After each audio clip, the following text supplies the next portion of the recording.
റൂബിക്കയുടെ ഉപയോഗ ഗുണങ്ങളാണ് ഇന്ന് പറയാൻ പോകുന്നത്. Welcome back to Lisa's and blog. റൂബിക്ക എന്നും ലൂബിക്ക എന്നും ലവലോലിക്ക എന്നും പറയപ്പെടുന്ന ഈ മരമാണ് നിൽക്കുന്നത്. ഇവിടെ ഞങ്ങൾ ഇതിനെ റൂബിക്ക എന്നാണ് പറയപ്പെടുന്നത്. അപ്പോൾ നമുക്ക് വീഡിയോ കാണാം. എല്ലാവർക്കും നമസ്കാരം. ഒരുപാട് ഔഷധ ഗുണമുള്ള പഴമാണ് റൂബിക്ക. കേരളത്തിലെ കാലാവസ്ഥയിൽ നട്ടു വളർത്താൻ പറ്റിയൊരു ചെടിയാണ് റൂബിക്ക മരം. പടർന്ന് പന്തലിച്ച് നിൽക്കുന്ന ഒരു ചെടിയാണിത്. അത്യാവശ്യം ഉയരം വെക്കുന്ന ഒരു മരം കൂടിയാണ്. ഒരു വർഷത്തിൽ 2 പ്രാവശ്യമൊക്കെ ഇതിൻ്റെ മീതെ കായകൾ ഉണ്ടായിട്ട് കാണുന്നുണ്ട്. ഇഷ്ടം പോലെ കായകളും ഉണ്ടാവും. നല്ല കൊമ്പുകളൊക്കെ ആയിട്ട് പടർന്ന് പന്തലിച്ച് നിൽക്കുന്ന ഒരു ചെടിയാണ് ഈ റൂബിക്ക മരം. ഈ പഴങ്ങൾ സീസണിൽ ഉണ്ടായിട്ടുണ്ട് വെച്ചെങ്കിൽ നിലത്ത് വീണ് നാശമായി പോകൽ തന്നെയാണ് എല്ലാ സ്ഥലത്തും. ഇതിൻ്റെ ഗുണങ്ങൾ അധികം ആർക്കും അറിയുന്നുണ്ടാവില്ല. ഈ പഴത്തിൻ്റെ ഗുണങ്ങളെക്കുറിച്ച് ഞാൻ ശേഖരിച്ച വിവരങ്ങളാണ് ഞാൻ ഈ വീഡിയോയിൽ ഉൾപ്പെടുത്തിയിട്ടുള്ളത്. ഈ പഴത്തിൽ വിറ്റാമിൻ സി ധാരാളം അടങ്ങിയിട്ടുള്ളത് കാരണം തന്നെ നമുക്ക് പ്രതിരോധ ശക്തി കൂടാൻ വളരെ നല്ലതാണ്. അതുപോലെ തന്നെ ധാരാളം ആൻറ്റി ഓക്സിഡൻറ്റുകളും ഇതിൽ അടങ്ങിയിട്ടുണ്ട്. അതുപോലെ തന്നെ കൊളസ്ട്രോൾ കുറയ്ക്കാൻ വളരെ നല്ലതാണെന്ന് കേട്ടിട്ടുണ്ട്. കണ്ണിൻ്റെ കാഴ്ചശക്തി കൂട്ടാൻ ഈ പഴത്തിന് കഴിവുണ്ടെന്ന് കേട്ടിട്ടുണ്ട്. പിന്നെ നിങ്ങൾക്ക് എല്ലാവർക്കും അറിയുന്ന പോലെ ക്രിയാറ്റിൻ കുറയ്ക്കാൻ വളരെ നല്ലതാണ് ഈ പഴം ഒരുവിധം എല്ലാവർക്കും അറിയുന്നുണ്ടാവും. ഈ പഴമുള്ള സ്ഥലത്തൊക്കെ ഇതേപോലെ നാശമായി കിടക്കാറ് തന്നെയാണ് സാധാരണ കാണും. ആർക്കും ഇതിൻ്റെ ഉപയോഗത്തെക്കുറിച്ച് അറിയാത്ത കാരണവും ഇത് ഇങ്ങനെ നാശമായി പോകുന്നത്. പിന്നെ നമുക്ക് ജ്യൂസ് തയ്യാറാക്കാൻ പറ്റും, ജാം ഉണ്ടാക്കാൻ പറ്റും, അച്ചാറുകൾ ഉണ്ടാക്കാൻ പറ്റും, അതേപോലെ ഉപ്പിലിട്ട് ഉപയോഗിക്കാൻ പറ്റും. ഞാൻ ഈ വീഡിയോയിൽ കുറച്ച് റൂബിക്ക എടുത്തിട്ട് ഉപ്പിലിടുന്നതാണ് കാണിക്കുന്നത്. അതിനായിട്ട് റൂബിക്ക എടുത്തിട്ട് നന്നായിട്ട് കഴുകി വൃത്തിയാക്കിയിട്ടാണ് എടുത്തിട്ടുള്ളത്. കഴുകി വൃത്തിയാക്കിയ റൂബിക്ക നമ്മളൊരു അരിപ്പ പാത്രത്തിലിട്ടിട്ട് ഇതിൻ്റെ വെള്ളമൊക്കെ തോർന്ന് പോയതിന് ശേഷമാണ് ഞാൻ ഈ പാത്രത്തിൽ വെച്ചിട്ടുള്ളത്. ഇതിലേക്ക് കുറച്ച് ഇഞ്ചി ചെറുതായി കട്ട് ചെയ്തിട്ടുണ്ട്, അതേപോലെ പച്ചമുളക് കട്ട് ചെയ്തിട്ടുണ്ട്, കുറച്ച് കറിവേപ്പില, ഉപ്പും കൂടെ എടുത്തിട്ടുണ്ട്.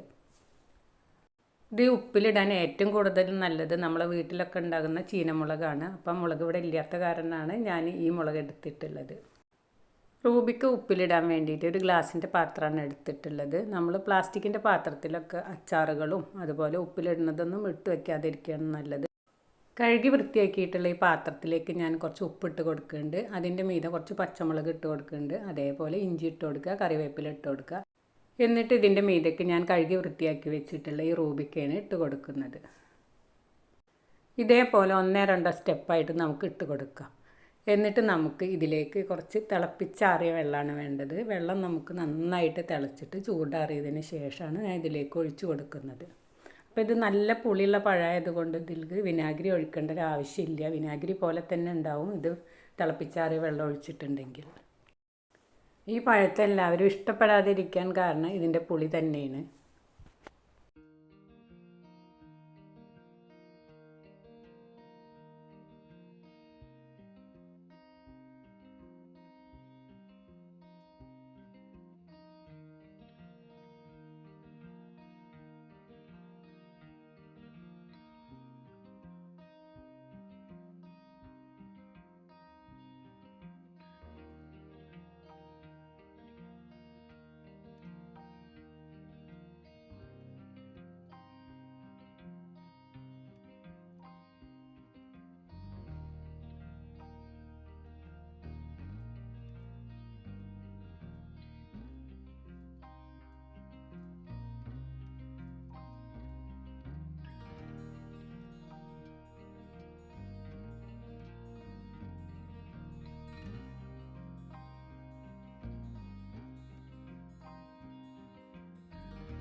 റൂബിക്ക ഉപ്പിലിട്ടൊക്കെ കഴിഞ്ഞു. ഇത് നമുക്കൊരു 4 ദിവസം കഴിഞ്ഞെടുത്താൽ തന്നെ ഇത് നന്നായിട്ട് പാകമായിട്ടുണ്ടാവും. അപ്പോൾ നമുക്ക് ഇതേ രീതിയിൽ ഇത് ഉപയോഗിക്കാൻ പറ്റും.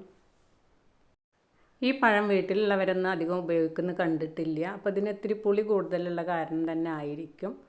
അതേപോലെ ഇതിൻ്റെ കളറ് നല്ല ഭംഗിയുള്ള കളറാണ്. അതുകൊണ്ട് തന്നെ നമുക്ക് മുറ്റത്ത് ഒരു അലങ്കാരച്ചെടി പോലെ ഇത് നിർത്താനും വളരെ നല്ലതാണ്. നഴ്സറികളിലൊക്കെ ഇതിൻ്റെ തൈ വാങ്ങിക്കാൻ കിട്ടുന്നുണ്ടാവും. പിന്നെ ഇതിൻ്റെ സീഡ് മുളച്ചാലൊന്നും അത്ര പെട്ടെന്നൊന്നും കായകൾ ഉണ്ടാവില്ലല്ലോ. അത് ഏത് ചെടിയാണെങ്കിലും അങ്ങനെ തന്നെ അല്ലേ. വീട്ടിൽ ഇതേപോലെ പഴമുള്ളവർ ഇത് കളയരുത്. നല്ല ഔഷധ ഗുണമുള്ളൊരു പഴം തന്നെയാണ്. ഇതേപോലെ ഇതിൻ്റെ ചെടികളൊക്കെ നഴ്സറികളിലൊക്കെ വാങ്ങിക്കാൻ കിട്ടും. നമുക്ക് എല്ലാവർക്കും വീട്ടിൽ ഇതേപോലെ ഒരു തൈ വെച്ച് പിടിപ്പിക്കുന്നത് നല്ലതായിരിക്കും. എനിക്ക് പഴത്തെക്കുറിച്ച് അറിയുന്ന കുറേ കാര്യങ്ങളാണ് ഞാൻ നിങ്ങൾക്ക് ഷെയർ ചെയ്തത്. റൂബിക്ക പഴത്തെക്കുറിച്ചും റൂബി ചെടിയെക്കുറിച്ചും നിങ്ങൾക്ക് അത്യാവശ്യ കാര്യങ്ങളൊക്കെ മനസ്സിലായിട്ടുണ്ടാവുമെന്ന് കരുതുന്നു.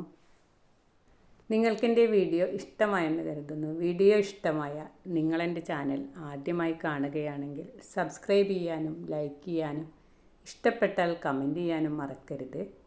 മറ്റൊരു വീഡിയോയുമായി വരാൻ ശ്രമിക്കാം. Thanks for watching.